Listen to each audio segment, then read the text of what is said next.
What if I told you that one background can turn into two stunning mixed media cards? Today, I'm going to be walking you through exactly how to do it. Let's get into it. What's going on, everybody? My name is Tiffany Solorio, and welcome back to my channel. If you are new here, I would love for you to hit that subscribe button and join the community. Now, again, we are going to be creating two cards with one background. And I absolutely love mixed media because it's all about playing with layers, textures, and colors. And today's project is a perfect example of that. Along the way, I'm going to be sharing some of my favorite tips for working with sprays, stamping, and building up the layered focal points. I'm working on Strathmore mixed media paper, and I cannot stress this enough. When it comes to sprays, paper is everything. If you're not using the right surface, you'll end up frustrated with warping, bleeding, dull results. The spray just soaks right into that paper. So good paper will make all the difference, I promise you. A while ago, I discovered cookie cooling racks for when I'm using sprays, and this makes things so much easier. This is kind of one of my little hacks that I love to share. It lifts the paper off the surface so air can circulate underneath as I dry it.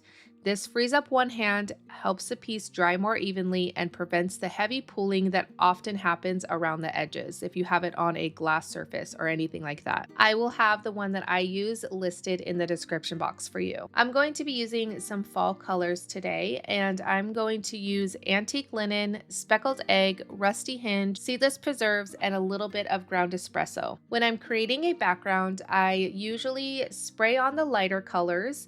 And then as I get to the darker colors like Rusty Hinge, Seedless Preserves, and Ground Espresso, I'm going to actually take the nozzle off and splatter it on or just touch the paper lightly with the nozzle. This is so that I have a little bit more control of where that color goes, because Rusty Hinge, Seedless Preserves, Ground Espresso, or any darker colors are going to overpower the whole background if you end up spraying it on your paper. And I can always add more of these colors, but I can't take any away. So once I have the colors on my background like I want them, I'm going to spritz a little bit of water just to get things flowing and wicking, doing all the amazing things that distress sprays do.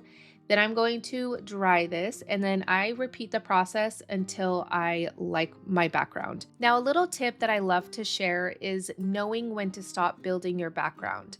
It's really easy to keep spraying and layering until you go one step too far and muddy everything up. I definitely have been there.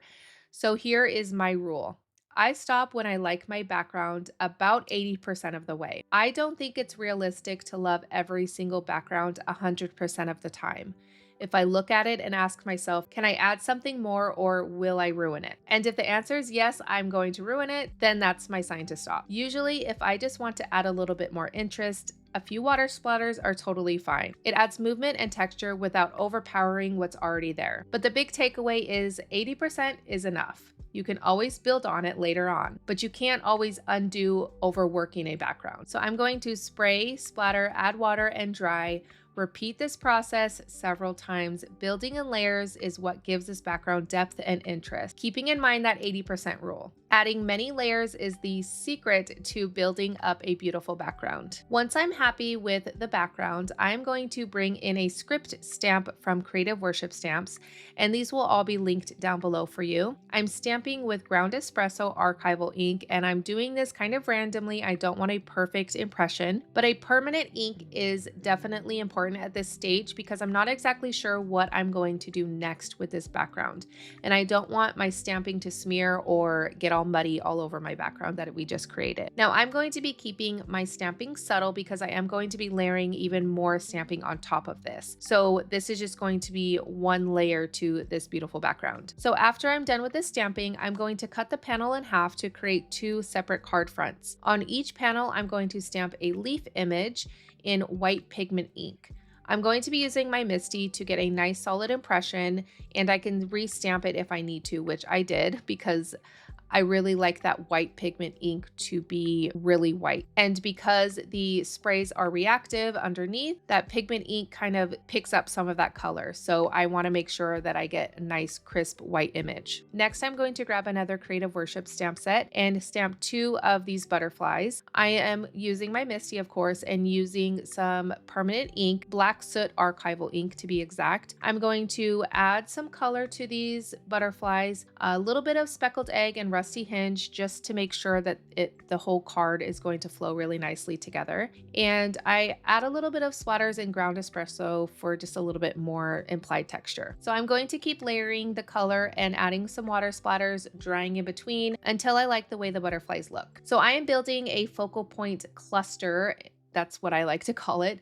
So I am actually going to die cut some leaves out from a previous background panel I already had in my stash. Now this one is using some lighter tones, same colors. I'm pretty sure it's antique linen, speckled egg, and maybe a little bit of ground espresso just to add a little bit more of that brown tone, but it is a lot lighter than the background itself. So I want these leaves to stand out against that rich background. All right, so where's my splatter squad at? Because of course I cannot resist white splatters. I am using the Dr. P.H. Martin Bleed Proof White. I am in love with this stuff. I cannot get enough. I just take a little bit out, add it to my glass mat, spritz a little bit of water depending on how fluid I want it, and take a little paintbrush and just splatter it on, and it's perfect. Splatters tie everything together, so I'm going to splatter the leaves, butterflies, and the panels before moving on to the next step. I am going to rough up the edges of each of these panels. I use scissors. There are distress edger tools out there, but this works perfectly for me. This just helps give these panels a little bit more grungy look. So we're going to be assembling the cards now. I'm going to be mounting my panels onto some pre-embossed card fronts that I made ahead of time.